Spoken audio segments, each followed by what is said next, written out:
The City of Santa Clara's general plan for future development of the South Hills has been under review for over a year. The plan area encompasses about 1,680 acres south of the Santa Clara River. Most of the land is federally managed by the BLM, of which over 1,400 acres is designated for disposal. While the South Hills has potential for development, it also has limitations. That's proposed along the lower areas, specifically near the Santa Clara River on hillsides which are visible from the valley floor, which could result in approximately 1,350 dwellings if developed at 5 dwelling units per acre. The City Planning Commission heard concerns about the general plan. Many said it is premature to draft a plan when it could be years before the BLM decides what to do with the land. I personally think that you need to think about just the 240 acres that are private land and forget about the rest, because that's way down the road. The historic district wants to keep the quaint little town quiet, especially when it comes to traffic. Most of us would like to see it continue to be a charming little community.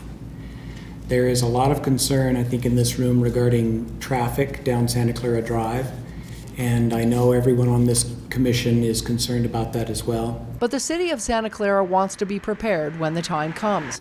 They want some control over vista views from Santa Clara, recreation trails, and environmentally sensitive land. There is one section of the BLM land that is currently off limits for development and is under environmental review. And just wondering how we're addressing the issue of people looking for new habitat for tortoises in our South Hill. I'm all for development, but let's do it right. The South Hills General Plan also addresses about 240 acres of privately owned land. The plan calls for low-density development in the forefront with medium density behind. One developer who owns about 50% of the land is hoping the plan goes through. And we have planned currently 3 units per acre across the whole front, so we're hitting right in the center of low density. And with a look that would be similar, if not exactly similar, to the Sycamore's craftsman style home. So I think it would be a real plus compared to about anything else that would be done there.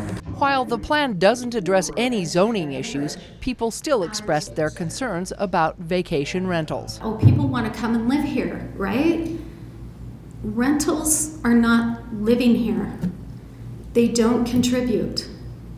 They give you your money, they come and they go, they come and they go. They're not here and they're not invested in the community. We've made our voice heard.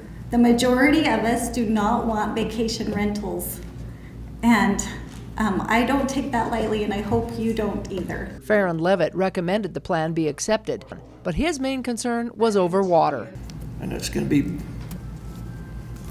for that many homes, to deliver water back in that area. It's going to be very expensive. Access was another issue addressed.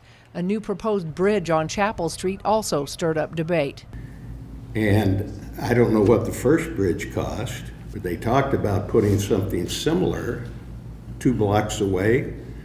If that's $100,000, $500,000, $700,000, it doesn't make any sense.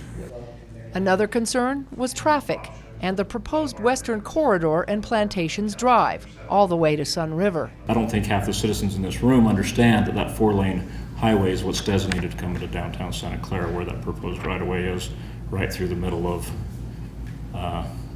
the next landowners. The plan includes land for businesses. The Economic Development Committee believes future development will have a positive, not a negative footprint in the South Hills. The revenue that comes as a result of this type of development eases the burden of the property owners in Santa Clara that are paying property tax on their residences. Anything that we can do to elevate one side of the revenue hopefully will come as an easement to those of us who are currently paying property tax to carry the burden. I look at it and say, this is a good product. Why wouldn't we want to have this in our community? So as far as the general plan goes, I would say accept it, move forward so that we could potentially move forward with the proposed development. The city is also looking to purchase around 50 acres of land from the BLM to create a city park around the current water tower.